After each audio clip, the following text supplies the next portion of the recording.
Hello again, Lockpicking Paul here, and what I've got tonight is a Winkhaus ZRV, and this is a fabulously made lock. Look at that keyway, proper gnarly keyway on it, and that's very, very sharp warding. It catches the pick, makes manoeuvring in there slightly awkward.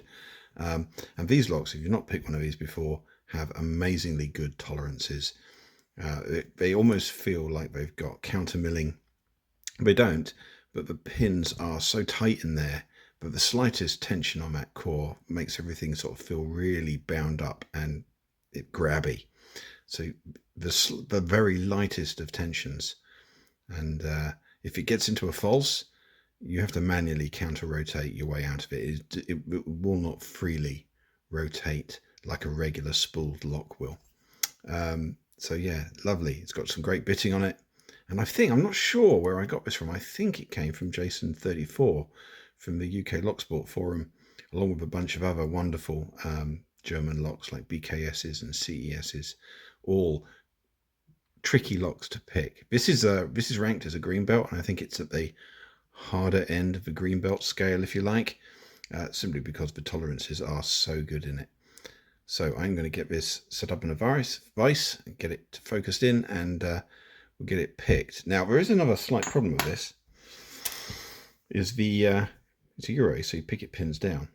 Well, if you put a tensioner in here, tensioner's over here, and you're picking effectively over the top of your tension hand, so your hand's sort of underneath, which is a really, really awkward fit. So I've been looking for a better tension solution, and this is the CI ergo turner, and this is great because it goes into this bottom of the keyway like that, sits in the retreat, and it keeps your hand well out of the way. It's a big improvement for Euros. I think these are made for padlocks really, but on a Euro they are a very good solution. So especially if your keyway sort of ends up pointing in that direction. Right, back in a moment, and we'll see how well I do with this. Okay, let's get this open. There's our key. The dimples are key control pins, and they don't come into the picking, but they do make a mess of the gutting if you're not careful. So a traditional tensioner, like I mentioned, is over there like that, which means your hand is underneath your picking hand if you're going clockwise, and that's my preferred direction, which is uncomfortable, and I find it's problematic with control, especially if I want to manually counter rotate, and this lock does need you to manually counter rotate. It doesn't rotate freely. So if we use the ergo turner, that is a big improvement in accessibility and comfort. So yeah, happy with that. Let's go for the open.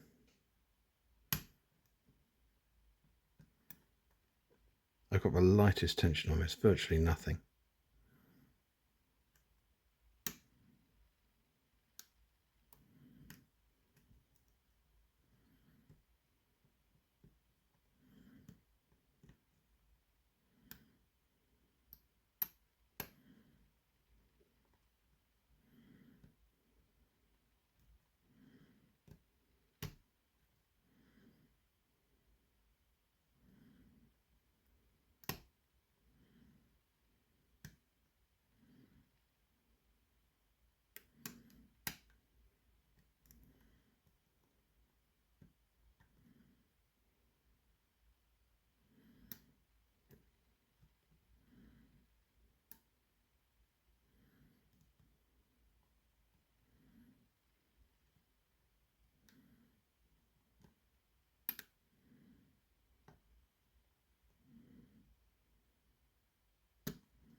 The keyway is also really tricky. That sharp warding just catches the pick.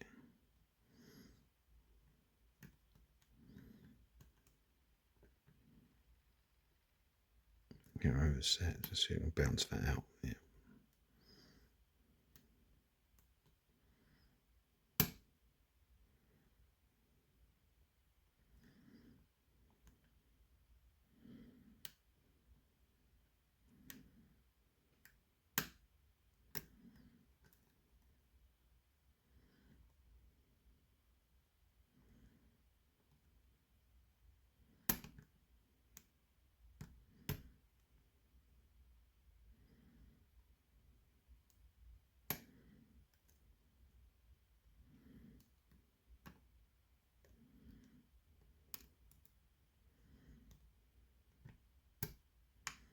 Okay, got a good false.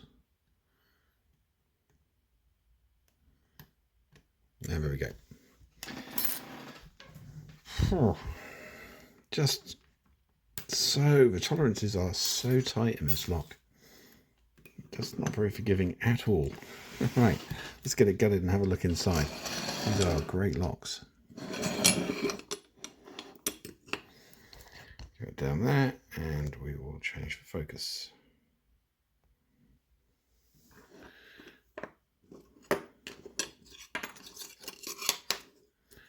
We'll use a shim if I can get a shim in there.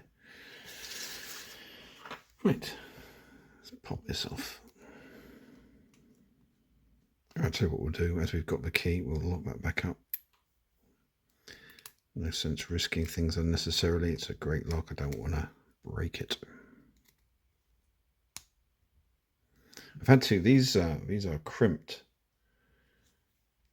C-clips, so I've actually had to cut through that with a Dremel in anticipation of getting that open. Taking these locks apart can be a bit tricky, especially if it's not a split Euro. Getting the C-clips off without it being a split Euro is very tough.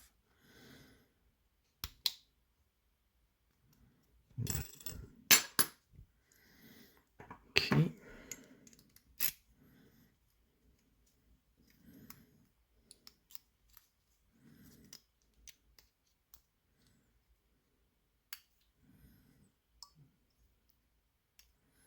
Okay, good, that all fits right. Got to be mindful of these key control pins.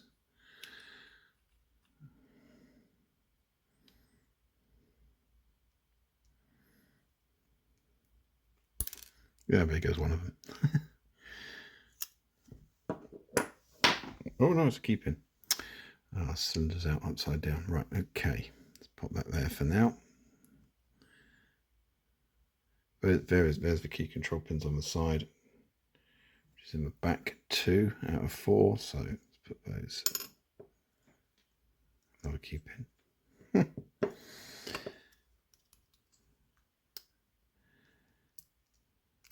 Got any on this side? Yeah, we've got 3 in that side. So we've got key control pins everywhere.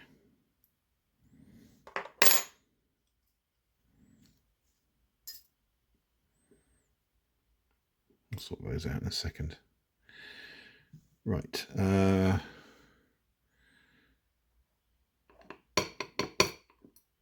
2, 3. Those from the back 2.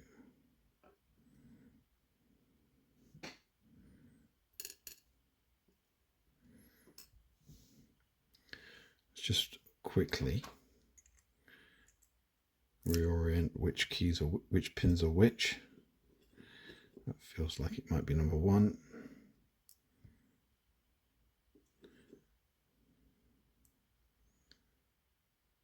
Maybe not.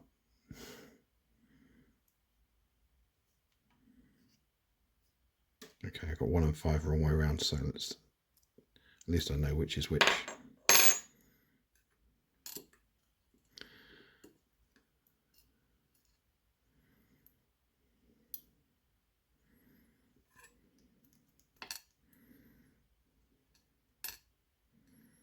These are gigantic pins, but quite a lot of these German locks have these great big pins in them.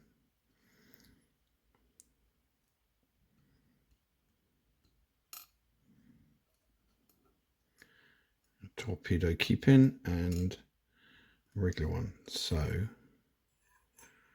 that one belongs in there.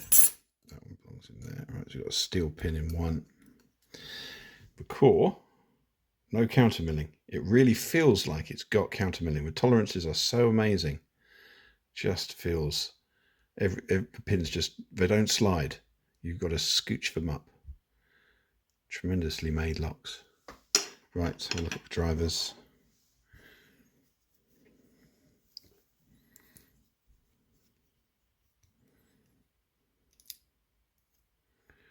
And we've got a wafer.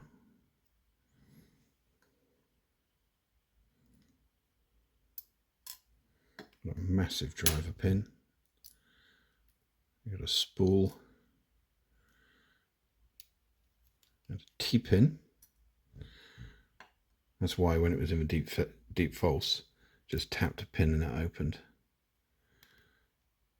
Another spool. And the last one, I think we just dropped another wafer out. Yeah, we did. There it is. Last one is a standard. So, I'll show you these in close up.